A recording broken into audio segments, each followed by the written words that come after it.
je suis au Congo, donc j'ai rencontré le directeur de l'EFASIC, donc qui est une école de journalisme et de communication. Donc il forme tous les journalistes au fait du Congo. Donc il y a plusieurs journalistes qui sont sortis de cet établissement-là.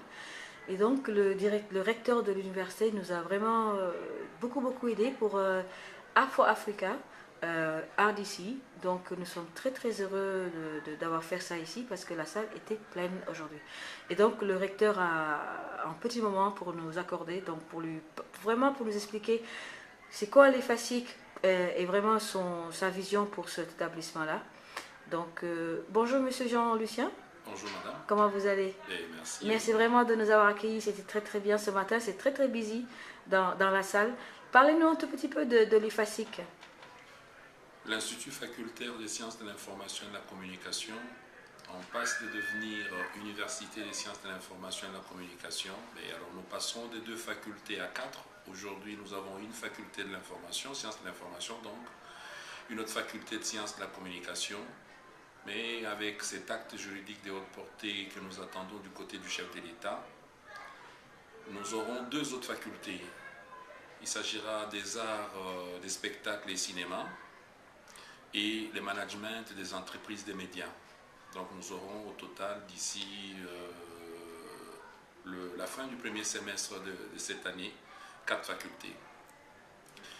L'IFASIC, c'est une grande école de journalisme qui existe depuis bientôt 40 ans. Cette école qui a formé bon nombre de professionnels des médias des pays des Grands Lacs africains et même d'un grand nombre de journalistes, disons, de l'Afrique centrale. Voici pourquoi aujourd'hui nous nous battons pour que notre institution soit remise en orbite.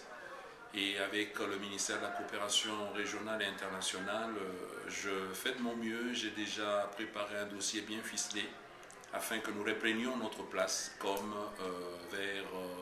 ça se passait vers les années 80.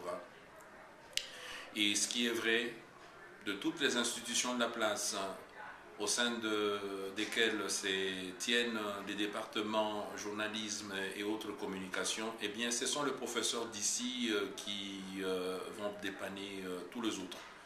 Parce que nous avons une quarantaine de professeurs ès-qualité au sein de cette institution, fils maison, parce que là nous avons notre 3e cycle, école doctorale donc, mais il y a ceux d'entre nos pairs qui sont venus d'ailleurs, qui ont étudié soit aux États-Unis d'Amérique ou encore en Europe, qui sont revenus. C'est le cas de ma personne.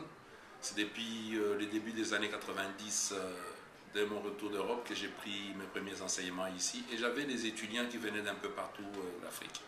Donc voici, en bref, ce que je puis dire de mon institution. Mais il y a 3 grandes dimensions dans la cour. Nous avons la presse écrite. Nous avons la radio, mais couplée à la télévision. Et plusieurs sous-branches du journalisme. Nous avons la politique intérieure, la politique extérieure, l'économie, journalisme économie. Nous avons bientôt journalisme d'investigation.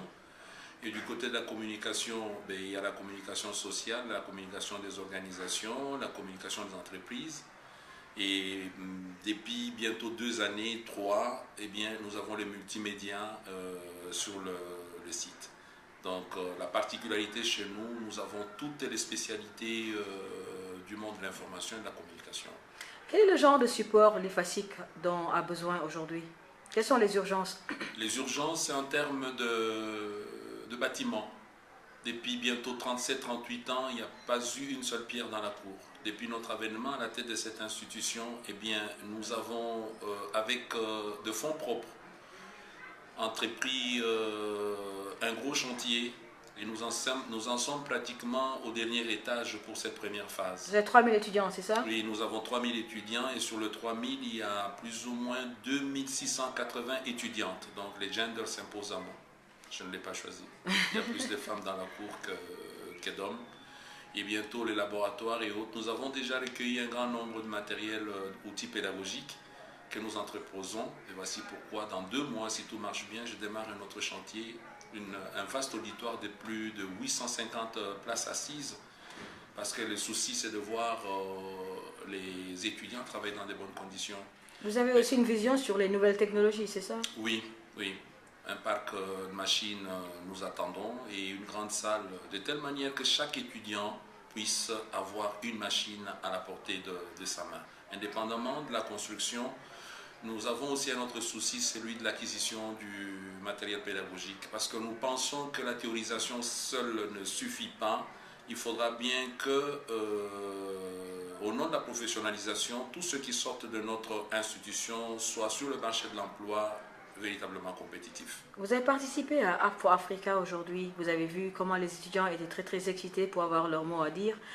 Qu'est-ce que vous pensez de ces solutions-là que nous voulons donner à la population africaine pour qu'ils aient des solutions à répondre?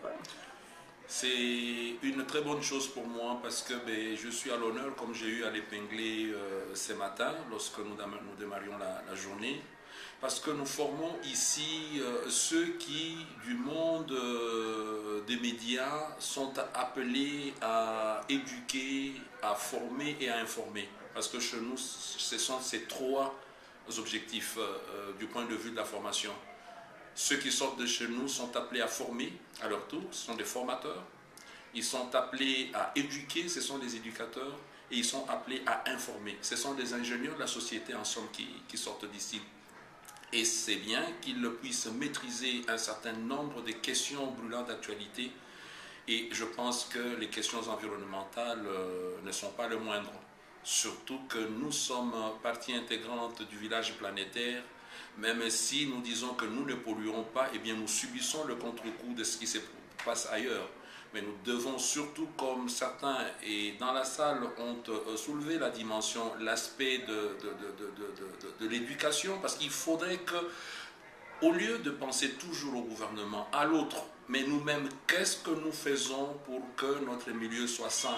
Parce que dans un milieu sain, ça nous évite aussi des maladies. Et puis quand l'homme a détruit cet habitacle, l'unique qu'il a aujourd'hui, eh bien je crois qu'il ne saura plus donner de la tête ailleurs. Donc je crois que c'est mieux que ceux qui sont appelés à vulgariser, à sensibiliser, soient informés à la base, à la source, par des spécialistes en la matière, de telle manière que, avec le temps, nous puissions voir dans l'une ou l'autre chaire, disons, des enseignements que nous dispensons à l'IFASIC, où est-ce que nous pourrons aussi inclure la dimension environnementale. Parce que là, il y a avec UNFPA, nous avons la dimension population, toutes les questions qui intéressent la population. Mais moi, je crois que ceci va de pair également avec l'environnement. Parce que cette population a un environnement qui l'accueille, un milieu, un centre d'intérêt.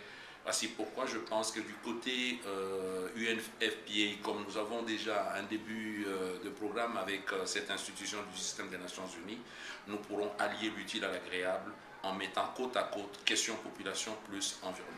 En tout cas, c'était un plaisir d'organiser Afro Africa ici dans votre faculté, donc dans votre école. J'espère que nous allons trouver un gagnant aux Républiques démocratiques du Congo. En tout cas, merci encore et à très bientôt. Je vous remercie infiniment, madame, d'être venue à nous et nous sommes à l'honneur. Nous vous disons merci pour cette large contribution. Merci beaucoup. Merci.